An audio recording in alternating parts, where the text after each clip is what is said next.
پاکستان میں عام انتخابات آئندہ ماہ 8 فروری کو شیڈول ہیں، جس کے لیے جہاں ایک طرف سیاسی جماعتوں نے تیاریاں شروع کر رکھی ہیں، وہیں دوسری طرف تحریک انصاف کی طرف سے الزام تراشیوں کا سلسلہ جاری ہے۔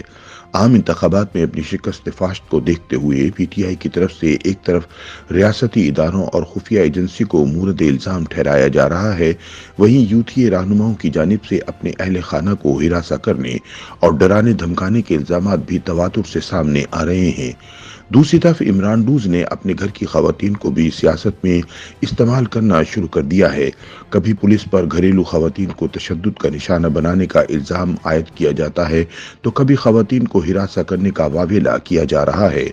سیالکوٹ سے پی ٹی آئی کے سابق رہنما عثمان ڈار کی والدہ نے پولیس پر ان کے گھر میں داخل ہو کر ایک بار پھر توڑ پھوڑ کرنے اور ہراساں کرنے کا الزام لگایا، جبکہ مظفر گڑھ سے پی ٹی آئی کے امیدوار جمشید دستی نے تو حد ہی کر دی۔ اپنے ایک ویڈیو پیغام میں سابق رکن اسمبلی نے الزام عائد کیا کہ پولیس اور ریاستی اداروں کی جانب سے نہ صرف ان کے اہل خانہ کو ہراساں کیا گیا بلکہ اہلیہ کو پولیس والوں نے برہنہ کیا ہے۔ تاہم پولیس ذمہ داران ان واقعات کی سختی سے تردید کرتے ہوئے انہیں جھوٹ کا پلندہ قرار دیتے ہیں۔ تاہم مبصرین کا ماننا ہے کہ عام انتخابات کے نزدیک آنے کے ساتھ تحریک انصاف کی جانب سے خواتین بارے الزام تراشیوں میں شدت آنے والی ہے، کیونکہ لگتا یہی ہے کہ پی ٹی آئی نے ہمدردی کا ووٹ حاصل کرنے کے لیے عورت کارڈ یا وکٹم کارڈ کھیلنے کی منصوبہ بندی کر رکھی ہے۔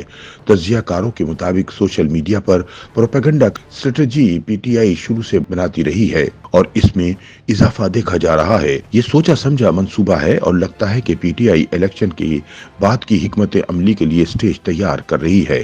آنے والے دنوں میں جمشید دستی سے بھی زیادہ دردناک واقعات رپورٹ ہوں گے۔ ایسے میں پاکستان میں یہ معاملہ موضوع بحث ہے کہ گزشتہ انتخابات میں میدان مارنے والی پی ٹی آئی کیا انتخابی دنگل میں شامل ہو سکے گی؟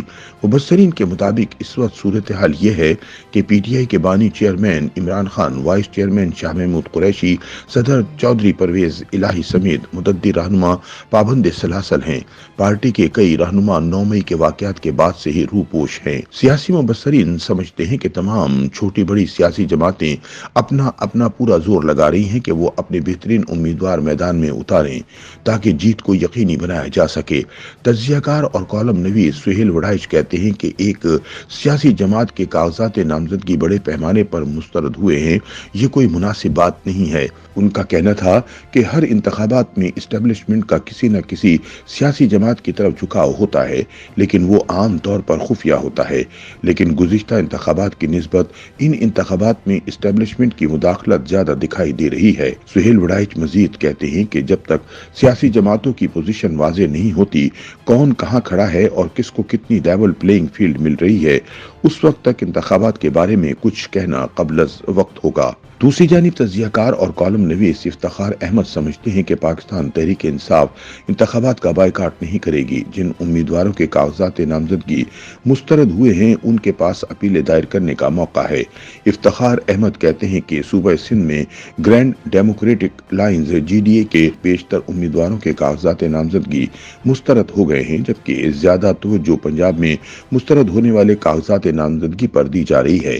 واضح رہے کہ الیکشن کمیشن کے مطابق پاکستان بھر سے قومی اور صوبائی اسمبلی کی نشستوں پر 25,951 امیدواروں نے کاغذات نامزدگی جمع کرائے تھے۔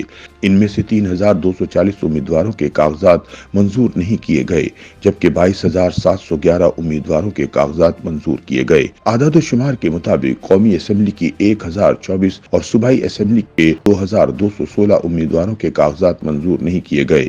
ای سی پی کے مطابق پنجاب سے قومی اسمبلی کے 521، اسلام آباد کے 93، سندھ کے 166 امیدواروں کے کاغذات مسترد ہوئے۔ خیبر پختونخوا سے قومی اسمبلی کی نشستوں پر 152، بلوچستان سے 92 سیٹوں پر امیدواروں کے کاغذات مسترد کیے گئے۔ اسی طرح صوبائی اسمبلی پنجاب سے 943، سندھ اسمبلی سے 520، صوبائی اسمبلی بلوچستان سے 386 اور خیبر پختونخوا اسمبلی سے 367 امیدواروں کے کاغذات نامزدگی منظور نہیں کیے گئے۔